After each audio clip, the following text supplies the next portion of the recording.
Welcome to our channel. సింపుల్గా lemon rice అయితే చేద్దాం. ఫస్ట్ అయితే ఒక ప్యాన్ తీసుకొని 3 టేబుల్ స్పూన్ ఆయిల్ అయితే యాడ్ చేసుకుందాం. కాస్త ఆవాలు, పచ్చిశనగపప్పు, పల్లీలు అయితే యాడ్ చేసుకుందాం. 4-5 పచ్చిమిర్చి, కట్ చేసి పెట్టుకున్న ఆనియన్స్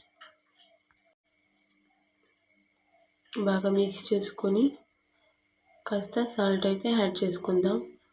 కాస్త కొత్తిమీర, పసుపు,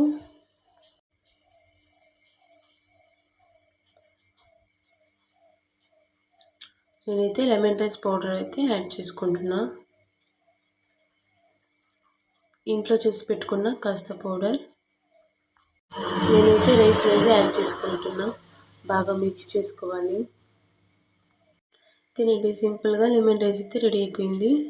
మీకు ఈ వీడియో కానీ నచ్చితే లైక్ చేయండి, సబ్స్క్రైబ్ చేయండి, అలాగే మీ ఫ్రెండ్స్కి షేర్ చేయండి.